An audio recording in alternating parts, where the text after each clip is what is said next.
Bante, saya mau tanya, kalau keadaan kita bebas dari keinginan apa-apa itu apa sudah termasuk keadaan kayak di Nibbana?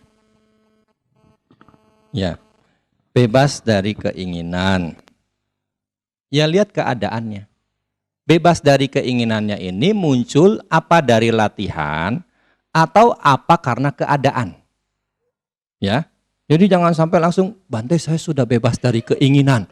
Nggak pengen beli mobil, nggak pengen beli motor, nggak pengen beli rumah mewah. Kenapa? Nggak punya duit. Ya jadi apa itu dari latihan atau bukan? Ya jadi jangan sampai karena keadaan ya kan? Keadaan nggak punya duit jadi nggak punya keinginan apa-apa. Jadi lain. Jadi dari latihan. Jadi kalau kita sudah sering meditasi, kalau kita sudah sering melaksanakan sila dengan baik, berdana juga dilakukan dengan baik, kemudian satu saat kita mengalami keadaan di mana meskipun itu hanya sesaat, ya kita merasakan keadaan yang bebas dari keinginan itu. Di dalam buku Parita disebutkan nibuto cak tuang bawa. Ya, meskipun hanya sesaat, ya itu diidentikan juga memang dengan nibbana.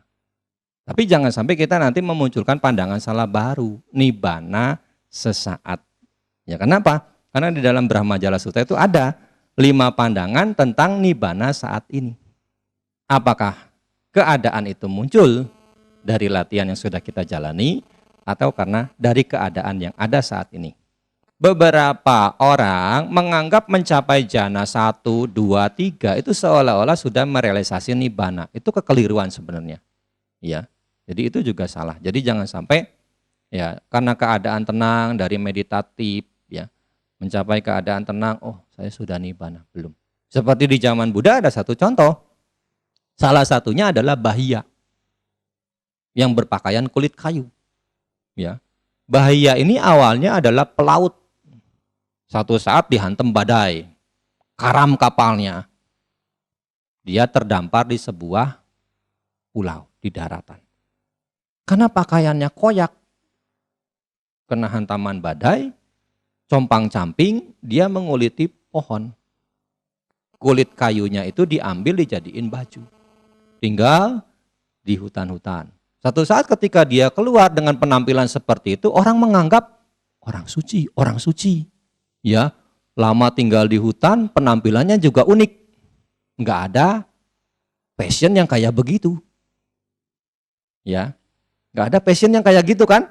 Berpakaian kulit kayu, dianggap orang suci, orang suci. Akhirnya ada dewa yang memberitahu, Bahya, kamu belum suci. Dewanya ini siapa? Dewanya ini adalah dewa dari alam anagami yang pada kehidupan lalu di zaman Buddha Kasapa adalah sama-sama menjadi biku murid Buddha Kasapa. Ya, termasuk di sini kalau kita membaca di Wamika Sutta Majjhima Nikaya, dewa ini pula yang memberitahu kepada Bante Kumara Kasapa akan teka-teki.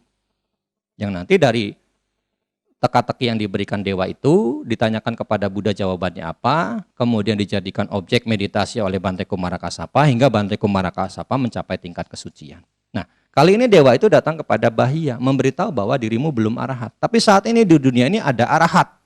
Siapa? Buddha Gotama. Maka Bahia pun segera mencari Buddha Gotama. Saat ketemu dengan Buddha, Bahia memohon, Buddha ajarkan saya Dhamma.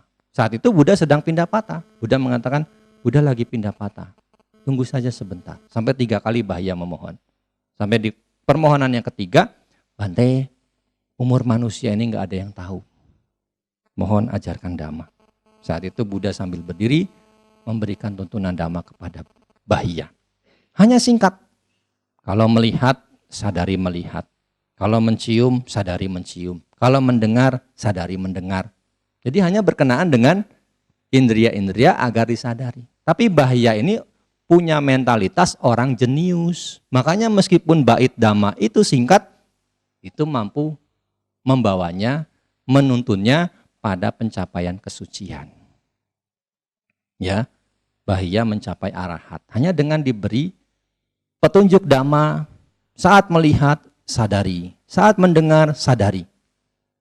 Saat itu Bahia memohon untuk menjadi biku. Tapi belum punya jubah. Ya, jadi dia harus mencari dulu mangkok dan jubah. Kalau sekarang kan begitu dengar ada orang mau jadi biku, saya jadi sponsor, saya jadi sponsor. Ya, nah saat itu harus nyari dulu, apalagi untuk mengganti pakaian kulit kayunya itu. Nah saat dia mencari jubah dan mangkok untuk ditasbih menjadi biku, dia diseruduk banteng, jelmaan Asura, yang pada beberapa kehidupan sebelumnya adalah wanita yang mengalami pelecehan dari dirinya.